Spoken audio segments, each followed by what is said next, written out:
Have you ever, said something in the heat of the moment and just instantly wished you could snatch the words back out of the air? Or maybe fired off an angry email, and the second you hit send, you're filled with regret? Well, today we are diving into one of the most critical skills you can ever learn, mastering that tiny little gap between what happens to you and how you act. This is all about learning to respond, not just react. And just think about it for a second. One single, uncontrolled moment, one sharp word can create a crack in a relationship that could take years, literally years to mend, if it ever fully does. I mean, that is a heavy price to pay for just a few seconds of lost control. And what about at work? It's the same thing. That one reactive comment in a meeting, that knee-jerk defense to some feedback, it can totally damage your reputation and slam doors on future opportunities. It just screams instability in a world that really, really values a cool head. But honestly, the worst part might be the price you pay on the inside, that nagging feeling of regret, replaying that moment when you just weren't your best self. Ugh, that feeling can stick with you for a long, long time. But here's the good news. It absolutely does not have to be this way. So, to really understand how we can get from that chaos to real control, let's look at this incredible story from the Vedic tradition. And it all starts with something really simple, a bowl of water. So, a young disciple goes to his guru and asks, "Why do I lose my cool so easily whenever I'm provoked?" The guru decides to give him a test instead of an answer.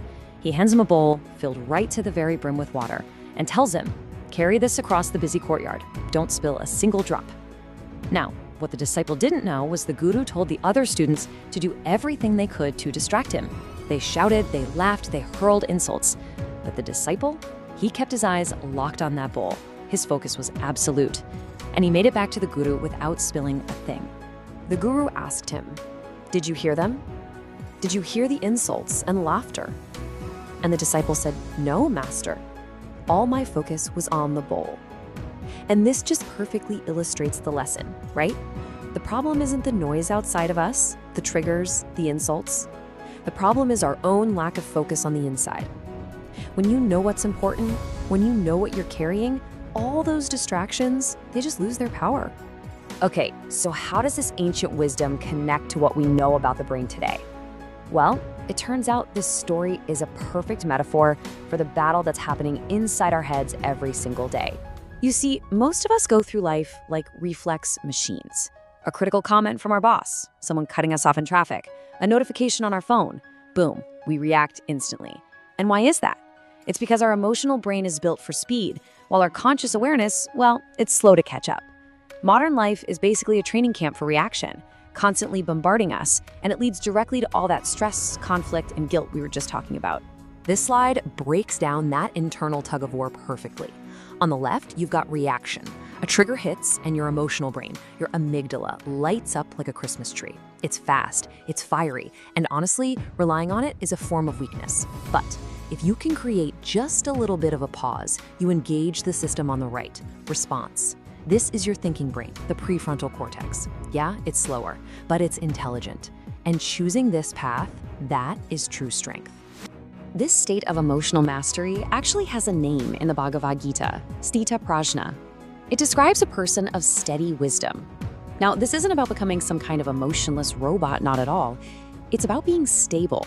It's the ability to feel joy without getting carried away and to face sorrow without falling apart. It's what true emotional balance really looks like. So, here's the crucial takeaway. Getting that critical email is not inherently an attack. Someone cutting you off in traffic is not inherently a bad thing. These events are neutral. It is our reaction to them that gives them the power to ruin our day. And get this, every time you choose to respond instead of react, you are literally rewiring your brain. It's a real thing called neuroplasticity. You are strengthening the pathways for calm and weakening the pathways for panic. Okay, so that's the why. Now let's get into the how. How do we actually practically create that all-important space between the stimulus and our response? I've got 3 simple but incredibly powerful exercises you can start using today. The first tool, and maybe the most powerful one of all, starts with this number. 5. Just 5 seconds. That is all you need to change everything. This is the 5-second pause.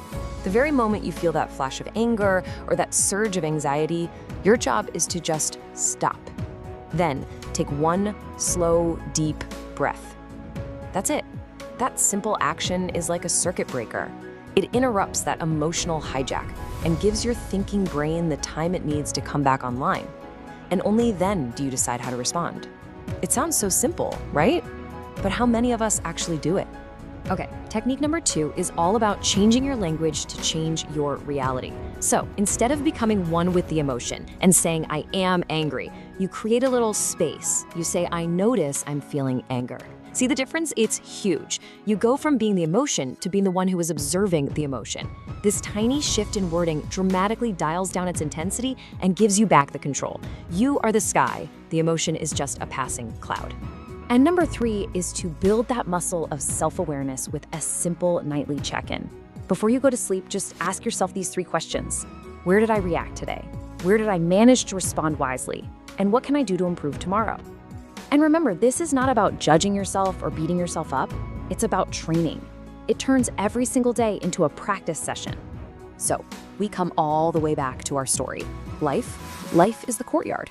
All the insults, the deadlines, the triggers, that's the noise from the other students. And your peace of mind, your integrity, your relationships, well, that's the water in your bowl. And every single day, in dozens of these little moments, you face this exact choice. When that trigger comes, are you going to focus on what matters and carry your bowl with care? Or are you going to get distracted by all the noise and just drop it, spilling everything everywhere? You know, the simple fact that you're even asking yourself that question, that right there is the first and most important step. That awareness, that is growth. It means you're not on autopilot anymore. You're starting to choose. And hey, if you want to go deeper on this and actually train your mind, not just get a little bit motivated, I want to invite you to join our Games of Mind community. We combine this kind of ancient wisdom with modern psychology and real practical tools to help you reprogram your mind to be calm, strong, and intelligent. Just hit subscribe to start the journey with us. Because let's be really clear about what's at stake here. This is not just about feeling a little better in the moment. This is about taking back the steering wheel of your life's direction. Because when you truly control your reactions, you ultimately and absolutely control your future.